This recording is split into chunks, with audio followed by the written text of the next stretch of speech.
ایمان کے بعد ماں باپ اولاد کی نعمتوں میں سے سب سے، اور ماں باپ کے لیے اولاد کا ہونا اللہ کی سب سے، اولاد انسان کی آنکھوں، اولاد ماں باپ کے لیے دل کا سرور ہوتا۔ امام غزالی رحمۃ اللہ علیہ نے لکھا ہے،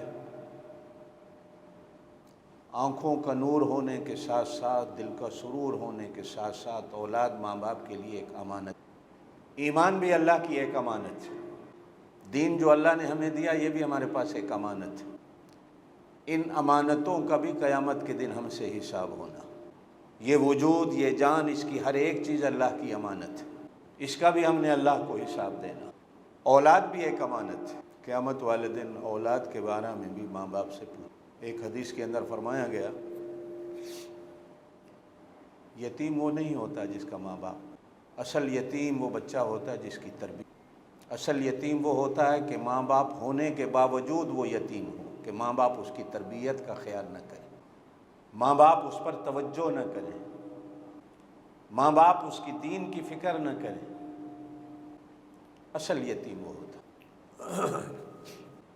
ایک نوجوان لڑکا قتل کے جرم میں پکڑا جاتا ہے اور جج اس کو پھانسی کی سزا دیتا ہے، تو عدالت سے نکلتے ہوئے جج سے کہتا ہے کہ میں اپنی ماں کو ملنا چاہتا ہوں، میری آخری خواہش ہے۔ تو جج نے کہا کہ اس کی ماں کو لاؤ، ملاقات کرو۔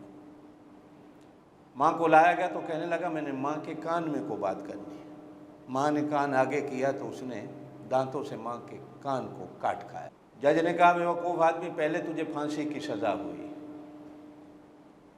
پھر بھی تو باز نہیں آیا، ماں کا کان بھی کھا گیا۔ اس نے کہا جی میں اس سے اور بھی بہت کچھ کر سکتا، کہا کہ ماں کو قتل کر دوں، ماں کو مار دوں، لیکن اتنا ہی بہت ہے کہ اس کا کان کاٹ کھایا۔ کاش یہ بچپن میں میری طرف تھوڑی توجہ کرتی تو میں یہ قتل بھی نہ کرتا۔ میں کسی سے لڑ کے آیا تو ماں نے شابش دی، اچھا کیا، کسی کو ایک گالی دی تو ماں نے کہا 4 اور دیا، ماں کے کہنے پر میں نے 4 گالیاں اور دے دی، ماں کے کہنے پر میں نے چوریاں کی، ڈکیتیاں کی، قتل کا مجرم بن گیا۔ اگر یہ بچپن میں ہی میرے ہاتھ کو روک دیتی، میری زبان کو روک دیتی، میری تربیت کر دیتی تو آج میں اس کا کان کاٹ کے نہ کھاتا۔ قصور ہماری تربیت میں میرے ماں باپ کا ہے کہ ماں باپ نے میری تربیت نہیں۔ قیامت کے دن کے بارے میں بھی کہا گیا ہے کہ کسی نوجوان کو جب سزا ہوگی اللہ کی طرف سے تو اللہ کی عدالت میں وہ کہے گا اللہ پہلے میرے ماں باپ کو پکڑو۔ ہمیں تو کہا گیا ماں باپ کا حق ہوتا ہے، کیا کبھی ماں باپ کو بھی بتایا گیا کہ اولاد کا حق ہوتا ہے؟ میرے جرم میں، میرے گناہ میں مجھ سے زیادہ میرے ماں باپ کا حق اور میرے ماں باپ کا حصہ۔ کاش یہ بچپن میں میری اس لیے کہا جاتا ہے کہ اولاد ایک امانت ہے۔ میں اکثر آپ حضرات سے کہا کرتا ہوں کہ امانت صرف یہ نہیں ہوتی کہ میرے پاس یا آپ کے پاس کو بندہ پیسہ رکھ کے گیا اور آپ نے پورا واپس کر دیا تو آپ نے امانت کا حق ادا کر دیا۔ امانت صرف یہ، امانت کا موضوع بہت بڑا ہے۔ امانت کا تعلق ایمان سے بھی ہوتا ہے، امانت کا تعلق امن سے بھی ہوتا ہے، امانت کا تعلق امان سے بھی ہوتا ہے۔ امانت ایک بہت بڑی کتاب ہے، بہت بڑا موضوع ہے۔ آپ کے پاس کسی کی بات ہے تو وہ بھی امانت ہے، آپ کے پاس کسی کی عزت ہے تو وہ بھی امانت ہے، آپ کے پاس کسی کا گھر باہر ہے تو وہ بھی امانت ہے۔